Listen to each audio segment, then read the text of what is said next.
Welcome back. Who's watching tonight? And you're still with the Cabinet Secretary for the National Treasury. Before we resume the interview, the Central Bank of Kenya Governor, that is Dr. Thugge, has defended the awarding of a currency printing tender to a German firm. Appearing before the National Assembly's Departmental Committee on Finance, he finally revealed the identity of the German firm awarded the deal through a classified procurement process, saying the process was necessitated by economic and security threats that would have been brought on by a looming stockout of the 1,000 shilling notes.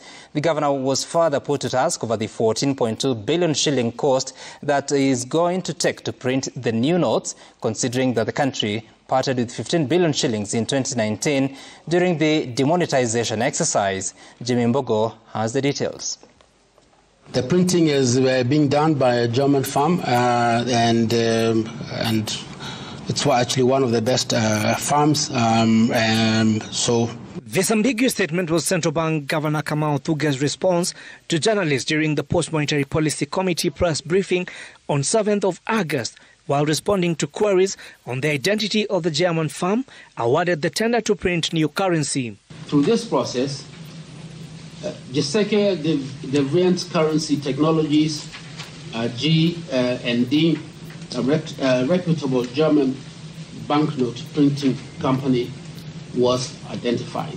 The governor further revealing that the deal was awarded through a classified procurement process. The classified procurement process was therefore necessary to avert the stockout crisis. The Public Procurement and Asset Disposal Act spells out the process of a classified procurement. Part 8 of the Classified Procurement Methods and Procedures 84 Cap 1 reads, and I quote, "When an accounting officer of a procuring entity is dealing with classified items under Section 90 Cap 2 and Cap 5 of the Act, that accounting officer shall submit a list of classified items to the Cabinet Secretary by 30th of July of each financial year, which shall include the justification of use of classified procurement and asset disposal for each category, the description and quantity of each item required, the estimated cost of each item, the budgetary provision, the proposed procurement and asset disposal method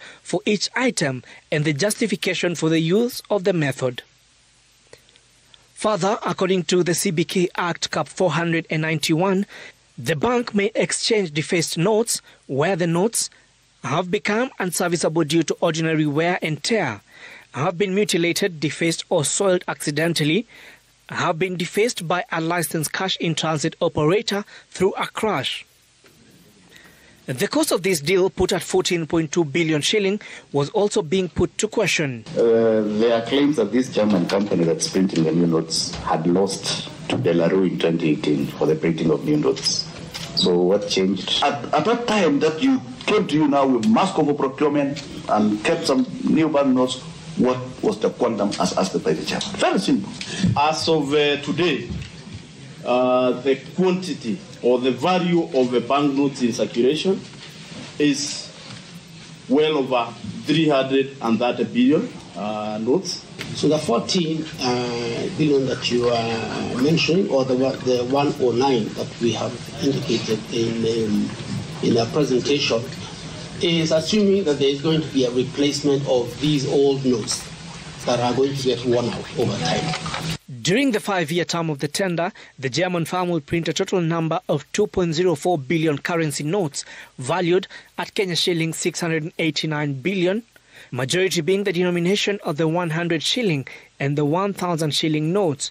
Some of these notes are already in circulation, with more due to follow. Jimmy Mbogo, Citizen TV, Nairobi.